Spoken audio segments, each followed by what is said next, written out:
भट्ट और उनके साथियों की यहाँ पर पेशी थी रेप केस के हवाले से, जिसमें ये फैसला देना था जज साहब ने कि आज क्या उनके खिलाफ फर्द जुर्म का फैसला देना है या फिर नहीं देना। मेरे साथ इस वक्त एडवोकेट राना मारूफ साहब मौजूद, उनसे बात करते हैं, जानते हैं कि आखिर कमरे अदालत में क्या गुफ्तगू हुई और क्या आर्गूमेंट हुए। ये पिछले दिनों से जो है वो देखा जा रहा है कि जब लास्ट डेट पे ये चारों लोग जो है वो अदालत में जब पेश हुए थे, तो उसके बाद से सोशल मीडिया पे भी और इलेक्ट्रॉनिक मीडिया पे भी जो नेशनल और इंटरनेशनल लेवल पे देखा जाता है, उन तमाम पे इन चारों के नाम के साथ कोई रेप का जो है वो इल्ज़ाम या रेप का केस होने का जो है कोई तशबीह देते हुए इसकी तशहीर की जाती रही है। मैं आपको यहाँ पे क्लियरली जो है वो रिकॉर्ड के मुताबिक बता रहा हूँ, FIR के मुताबिक बता रहा हूँ, तफ्तीश के मुताबिक बता रहा हूँ और फिर अदालती रिकॉर्ड के मुताबिक बता रहा हूँ कि इन चारों में से किसी एक शख्स पे भी जो है वो रेप का इल्ज़ाम नहीं है मुद्दईया मुकदमा की तरफ से। सर इसी बात को अगर आगे लेकर चलें तो अगर मेन कैरेक्टर की बात की जाए इस केस में, जो रजब भट्ट के कज़न है सलमान,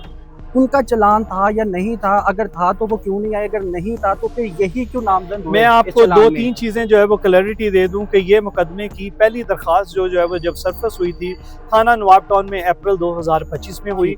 1 साल का वक्त गुजर जाने के बाद भी जो है वो मुद्दईया मुकदमा अपने लगाए गए इल्ज़ामात की बाबत कोई ठोस शहादत या सबूत, वो डिजिटल हो या डॉक्यूमेंट्री हो, वो नहीं पेश कर सकी, ना ही पुलिस के सामने और ना ही जो है वो अदालत के साथ जो रिकॉर्ड लग गया है उसके अंदर जो है वो कोई ऐसी चीज़ नज़र आई है। आज साल गुजर जाने के बाद अगर जो है वो किसी का कोई आज भी क्लेम जो है वो कोई इसी तरह का मुख्तलिफ चले आ रहा है, जिसको पुलिस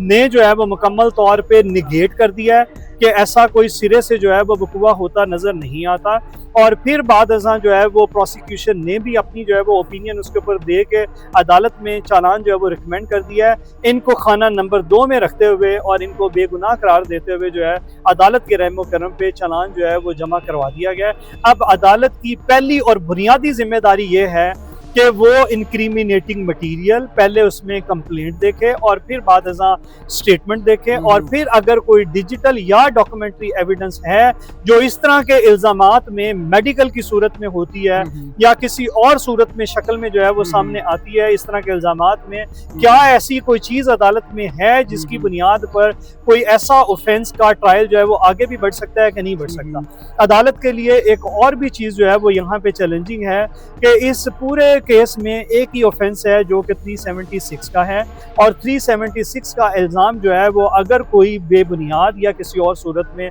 जो अब तक जो है वो नज़र आता है वो सिर्फ सलमान हैदर की हद तक है। तो रजब अली भट्ट, अब्दुर्रहमान डोगर और जो जहांगीर भट्ट और इसके साथ जवाद अली, इनके खिलाफ ऐसा कोई इल्ज़ाम सिरे से ही मौजूद ना है। इनके खिलाफ सिर्फ जो है वो एक जगह पे मौजूद होने या जो है वो इनमें से एक शख्स जवाद, जिसकी तरफ से जो है वो कोई इनका मोबाइल फ़ोन जो है वो रीसेट करने का इल्ज़ाम लगा था, जिसकी बाबत चौंके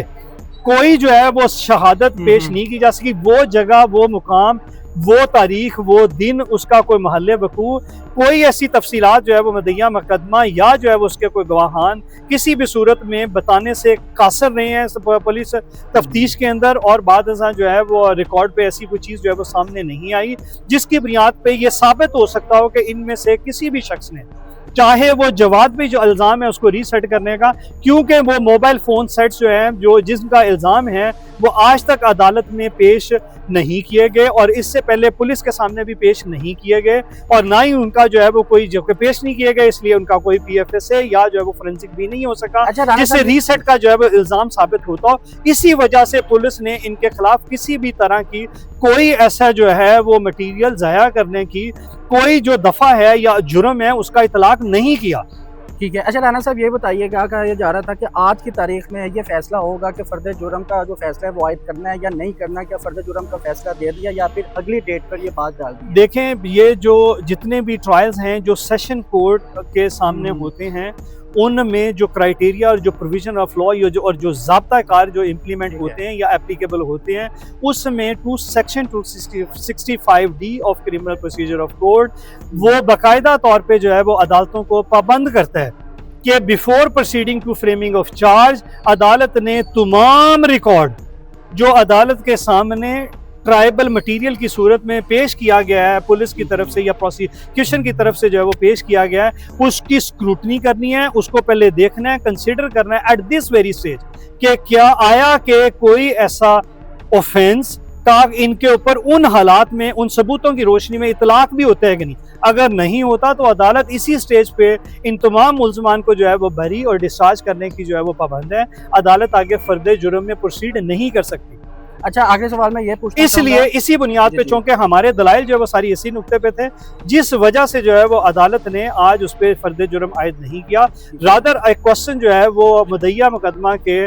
जो वकला हैं उन पे उठाया गया था कि भाई आप इसमें कोई जो है वो अगर इनक्रिमिनेटिंग मटेरियल जिससे आप समझते हैं कि इसमें से किसी भी जुर्म का इतलाक होता है तो वो अदालत में हाईलाइट करें, ताकि अदालत जो है वो फर्द जुर्म में अगर प्रोसीड हो सकता हुआ तो फिर उसको कंसिडर करेगी। तो आज ऐसी कोई चीज़ जो है वो हाईलाइट नहीं हो सकी। हमने पूरे रिकॉर्ड की अदालत के साथ मिलकर असिस्टेंस करते हुए जो है वो स्क्रूटनी की है, पेज बाय पेज जो है वो सारा रिकॉर्ड जो है वो अदालत में पढ़ा है, दिखाया है, और अदालत में ऐसी कोई चीज़ जो है वो नज़र नहीं आ सकी जिसकी बुनियाद पे अदालत इनके खिलाफ जो है वो फर्द जुर्म आयद कर सकती, जिसकी बिना पर उन्होंने जो है वो एक रिक्वेस्ट की कि पहले तो उनके दावे बहुत बड़े बड़े थे कि वो आज ही जो है वो साबित करेंगे और दिखाएंगे, इनक्रिमिनेटिंग मटीरियल अदालत में पेश करेंगे, जिसकी बुनियाद पे जो है फर्द जुर्म आयद होना है। बाद अज़ां जो है वो जब सारा अदालत ने और जो है वो हमने जब मिल के अपनी सबमिशंस के साथ जो है वो सारे रिकॉर्ड की स्क्रूटनी की, उसको पैरोज किया, एग्जामिन किया, उसमें जो कोई चीज़ नहीं मिली तो उसकी बुनियाद पे उन्होंने अपनी इसके अंदर तारीख जो है वो उसकी रिक्वेस्ट कर ली, जिस पर अदालत ने 27 तारीख के लिए जो है वो 27 अप्रैल के लिए दोबारा से जो है इसमें केस में रखा है कि मुदय्या मुकदमा जो है वो इसके अंदर साबित करे और रिकॉर्ड पे दिखाए कि ऐसा कौन सा इनक्रिमिनेटिंग मटीरियल है जिसकी बुनियाद पे अदालत आगे फर्द जुर्म आयद कर सकती है। और अगर नहीं हुआ तो अदालत से हम उम्मीद करते हैं कि फेयरली एंड ऑनेस्टली एंड जो है वो जो जुडिशियल विजडम है, इसको इन तमाम जो है वो जो मुल्ज़मान है जो अदालत में पेश हो रहे हैं, इसी स्टेज पे जो है वो डिस्चार्ज और बरी कर। आखिरी सवाल में सिर्फ ये पूछना चाहूँगा कि बीच में मामला चले थे, सुलह के मामला चले थे, सलमान की आपस में सुलह का भी मामला चला था, तो ये बताइएगा कि सुलह के बाद ऐसा क्या हुआ कि फिर दोबारा से ये मामला जो से थे वो कोर्ट में आने पड़े? देखें, इसमें जो सुलह अगर कोई हुई और उसके बाद अगर कोई ऐसा मामला हुआ तो ऐसी कोई चीज़ जो है वो अगर हुई तो वो सामने आ जाएगी, और अभी तक जो है वो बादियों नज़र में मुझे ऐसी कोई चीज़ जो है वो नज़र नहीं आती। और जो आम लोगों की, और जो है वो अभी थोड़ी देर पहले आप में से भी एक जर्नलिस्ट जो है वो उनसे पूछ रहे थे कि जी आप इनको जो है वो जवाब क्यों नहीं देते कि मैंने आपको फेम नहीं देना। अच्छा, तो ये जो है वो एक इसके ऊपर मीम्स और इसके अलावा जो है वो सोशल मीडिया पे इसके ऊपर जो है टिकटॉक जो है वो नज़र आती नहीं है, और जो तफ्तीशी अफसर हैं उन्होंने भी जो है वो इसके बारे में कंक्लूड यही किया है कि ये चूँकि सारे टिकटॉकर हैं और इसमें रजब अली भट्ट का नाम जो है वो खसूसी तौर पे इसलिए इन्वॉल्व किया गया है ताकि इससे जो है वो कुछ फेम गेन किया जा सके, या इस जो है वो मामले को कहीं ना कहीं कुक अप स्टोरी की सूरत में जारी वसारी रखा जाए, जो कि अब अदालत में चौंके आ गया। तो अब अदालती स्क्रूटनी के बाद तो जो है वो ये चीज़ें आगे नहीं चल सकती। तो हम सारे, मैं और मेरे क्लाइंट्स, हम सब लोग जो है वो इसमें उम्मीद करते हैं कि अदालत जो है वो फेयरली एंड ऑनेस्टली और जो है वो जुडिशली जो है वो इसको प्रोसीड करेगी, और इसी स्टेज पे चूँकि इंक्रिमिनेटिंग मटीरियल की सूरत में कोई किसी तरह की जो है वो कोई सबूत मौजूद नहीं है, कोई एविडेंस मौजूद नहीं है, तो अदालत इसी स्टेज पे जो है इनको डिस्चार्ज वो करेगी।